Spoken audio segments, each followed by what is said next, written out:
In news from the criminal courts, we learned that a couple has been arrested on firearms charges after police searched their residence. Two men are facing DUI charges after a New Year's Day auto collision, and another man is before the courts accused of assaulting his partner. Ronaldo Santos and Desiree Rodriguez were arrested on December 29th after police found a firearm in a residence. The VIPD had been conducting an investigation into Santos as a person of interest, and on the day in question, officers from the Criminal Investigation Bureau visited an address on East Street, Christiansted, where they encountered Santos and Rodriguez. Officers transported the man to the Wilbur H. Francis Command Police Station and briefed the woman on why they were there. Rodriguez gave written consent for a search of her vehicle, but not the residence. Police then obtained a search warrant for the home, where they found a .40 caliber Smith & Wesson firearm secreted inside a container of dog kibble with 9 live rounds in the magazine. Both Rodriguez and Santos denied ownership of the weapon, with Santos denying even living at the residence. Neither of the two have a license to possess or carry a firearm in the territory. Santos and Rodriguez were each charged with carrying a firearm openly or concealed and possession or sale of ammunition. They appeared in court last Friday and were each assessed bail in the sum of $50,000. Rodriguez only had to pay $500 in cash, while Santos had to come up with $2,500 to secure release, with the remainder due as an unsecured bond for each of them. Santos will not be released unless it is into the care of a suitable third-party custodian, upon which he will be subject to 24-hour house arrest and fitted with an electronic monitor. He will only be allowed to leave his residence for medical emergencies, to meet with his attorney, and to attend court. Meanwhile, Rodriguez will have to abide by travel restrictions, and both must make weekly check-ins with the probation office. They must have no unlawful contact with any witnesses and must not discuss the matter with each other.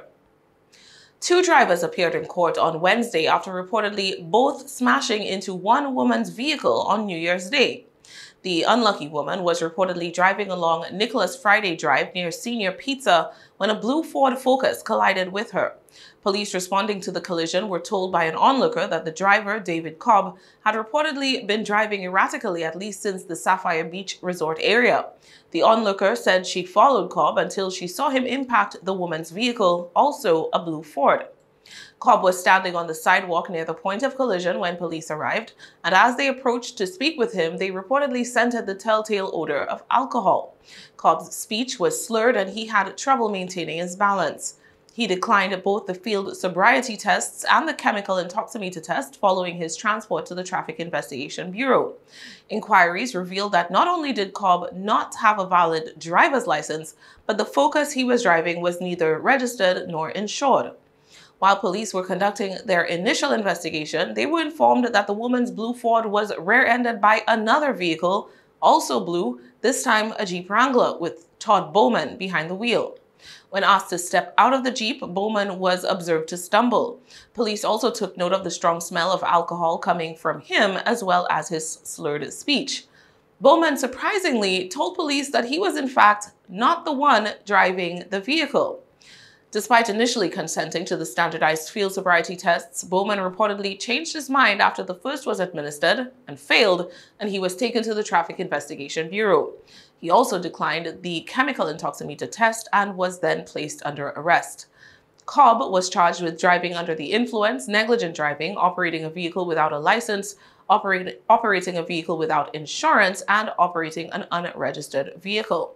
Meanwhile, Bowman faces charges of driving while under the influence and negligent driving. In court on Wednesday, both men were assessed bail in the sum of $1,000, which they will each have to pay in cash. They both face travel restrictions and are required to report to the probation office every week. Bowman's driving privileges have been suspended for 90 days, while Cobb is not permitted to drive at all while the matter is pending. Cobb must also hand in his passport once it becomes available to him. They are both prohibited from using alcohol or any controlled substance, as well as possessing a firearm, ammunition, or dangerous weapon. Meanwhile, Dennis Armstrong appeared in court on Wednesday after being accused of assaulting his intimate partner.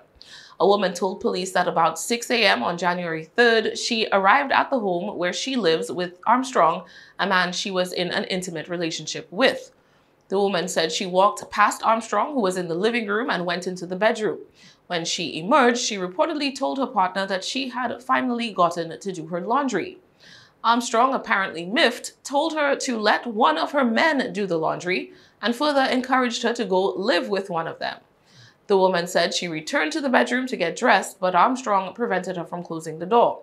She says she tried to wrestle the door closed to prevent an argument, but says Armstrong wrenched it open with such force that the door hit the woman in her face and on the big toe of her left foot. The blow caused her to bleed from her nose and mouth and the toenail to lift off of the flesh. She and Armstrong eventually got into a tussle for his keys, which she says she handed over. Police observed injuries consistent with the woman's narrative and about 4:15 p.m. on Wednesday met with Armstrong at his workplace. He admitted having a verbal altercation with the woman and said he was trying to get his belongings out of the bedroom when they had the struggle over control of the door. His hands were pushing against the door to prevent her from closing it, Armstrong said, while her body was up against the door to prevent him from entering the bedroom. Armstrong was ultimately arrested and charged with simple assault and disturbance of the peace. In court on Wednesday, a judge ruled that Armstrong be released to his third-party custodian with an unsecured bond of $1,000. He is barred from leaving the St. Thomas and John district without the court's written permission and must report to the probation office once every week.